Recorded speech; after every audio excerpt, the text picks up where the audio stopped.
नमस्कार, मेरे YouTube channel में आपका स्वागत है। आज हम प्रॉफिट और लॉस के कुछ और अच्छे क्वेश्चंस के बारे में बात करेंगे।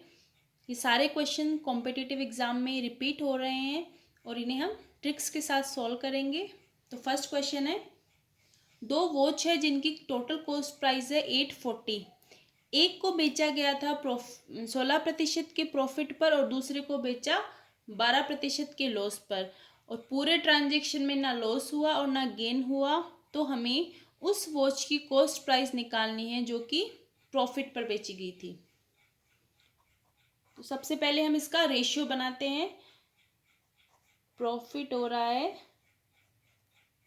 16% का और लॉस हो रहा है 12% का। यहाँ पे हम लिखेंगे यहाँ पे हम लिखेंगे कॉस्ट प्राइस, सेलिंग प्राइस, और यहाँ पे इनिशियल और यहाँ पे फाइनल। 16% की फ्रैक्शन वैल्यू क्या होगी? इसकी फ्रैक्शन वैल्यू होगी 4/25 और 12% की फ्रैक्शन वैल्यू होगी 3/25। प्रॉफिट हो रहा है, डिनोमिनेटर रिप्रेजेंट करेगा कॉस्ट प्राइस को, तो इनिशियल कॉस्ट प्राइस 25 है तो सेलिंग प्राइस होगी 29। फाइनल कॉस्ट प्राइस है 25, ये डिनोमिनेटर यहाँ रिप्रेजेंट करेगा कॉस्ट प्राइस को, तो फाइनल कॉस्ट प्राइस 25 और लॉस हो रहा है तो सेलिंग प्राइस आएगी 22। अब पूरे ट्रांजेक्शन में ना लॉस हो रहा है और ना ही गेन हो रहा है, इसका मतलब कॉस्ट प्राइस और सेलिंग प्राइस का जो टोटल है वो इक्वल रहेगा। यहाँ पे सम आएगा और यहाँ पे सम आएगा, वो हमें इक्वल बनाना पड़ेगा। यहाँ तो इक्वल हमें दिख नहीं रहा, तो उसके लिए हम क्या करेंगे, यहाँ पे हमें डिफरेंस दिख रहा है 4 और यहाँ पे दिख रहा है 3। तो ये जो 4 है इसको मल्टीप्लाई करेंगे फाइनल डेटा से और 3 को मल्टीप्लाई करेंगे इनिशियल डेटा से। जब मल्टीप्लाई किया तो हमें मिला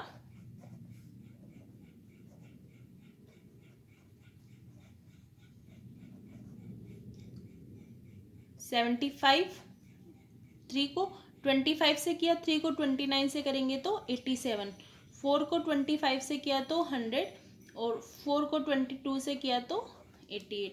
अब हम चेक करते हैं, यहाँ पे भी हमें सम 175 और इन दोनों का भी 175। इसका मतलब ना लॉस हो रहा है और ना गेन, ये कंडीशन हमारी यहाँ पे फुलफिल हो रही है। अब टोटल कॉस्ट प्राइस है 840, हमारे अकॉर्डिंग कॉस्ट प्राइस है 175 और क्वेश्चन के अकॉर्डिंग 840। तो यहाँ से हम यूनिट वैल्यू निकालेंगे। यूनिट वैल्यू मुझे मिली 840 डिवाइडेड बाई 175 और निकालना क्या है, कॉस्ट प्राइस निकालनी है जो कि प्रॉफिट पर बेची गई है। तो प्रॉफिट पे कौन सी बेची गई है, ये वाली। यहाँ पे 75 और 87 है तो यहीं पे प्रॉफिट हो रहा है, तो मल्टीप्लाई कर देंगे 75 से। तो कॉस्ट प्राइस हमें मिली 840 डिवाइडेड बाई 175 मल्टीप्लाई 75। सॉल्व करते हैं, 25 7 जा 25, 3 जा 7, 12, ये आंसर मिला 360। आई होप आपको ये क्वेश्चन समझ आया होगा।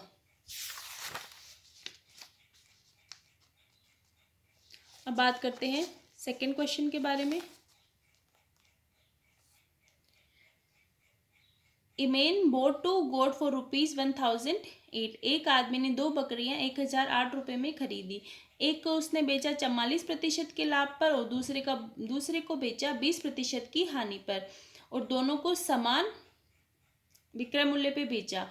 तो हमें उस गोट की कॉस्ट प्राइस निकालनी है जो कि लॉस पर बेची गई है। तो इसे भी सॉल्व करते हैं। सबसे पहले प्रॉफिट हो रहा है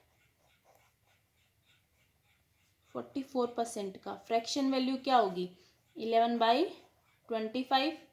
लॉस हो रहा है 20% का, यहाँ पे फ्रैक्शन वैल्यू क्या होगी 1/5। रेशियो बनाते हैं, CP SP initial final.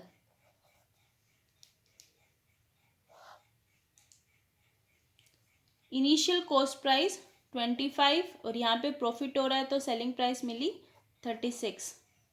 Loss हो रहा है तो इनिशियल कॉस्ट प्राइस 5 और सेलिंग प्राइस मिलेगी 4।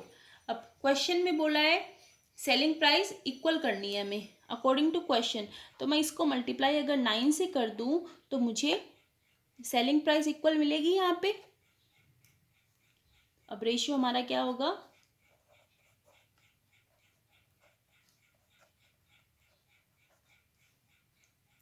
25 36 45 36। अब टोटल कॉस्ट प्राइस क्वेश्चन के अकॉर्डिंग है 1008 और हमारे अकॉर्डिंग टोटल कॉस्ट प्राइस कितनी है 70। अब हम यहाँ से क्या निकालेंगे यूनिट वैल्यू, तो 70 और 1008, तो यहाँ से यूनिट वैल्यू क्या आई डिवाइडेड बाय 70। निकालना क्या है, कॉस्ट प्राइस निकालनी है उस कोट की जो कि प्रॉफिट पर बेची गई है। प्रॉफिट पे तो ये वाली बेची गई है,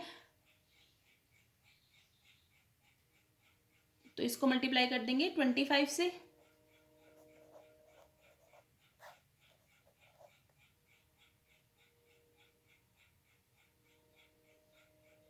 सॉरी, लॉस पर बेची गई है वो निकालनी है, तो मल्टीप्लाई करेंगे 45 से। लॉस यहाँ हो रहा है,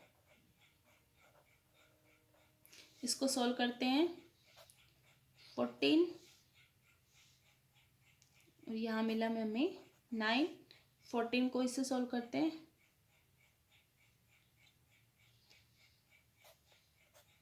772।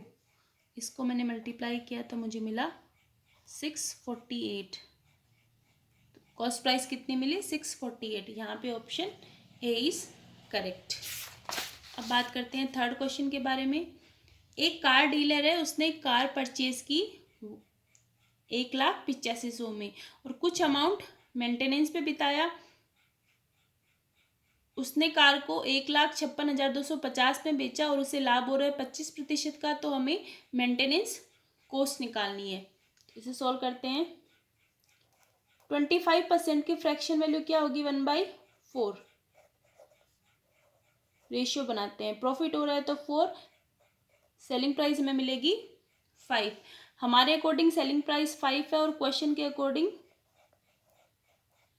तो यहाँ से हम यूनिट वैल्यू निकाल लेंगे 3। 5 3 ज़ा 15, 5 1 ज़ा 5 2 ज़ा 5 5 ज़ा, ये हमें मिला यूनिट वैल्यू। तो यहाँ से टोटल कॉस्ट प्राइस मिलेगी 0 0 0।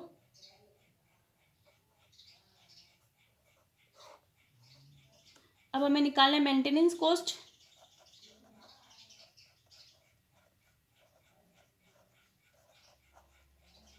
तो मेंटेनेंस कॉस्ट मैं माइनस कर देती हूँ टोटल कॉस्ट प्राइस में से जो इनिशियल कॉस्ट प्राइस है उसको, तो ये मुझे मिलेगा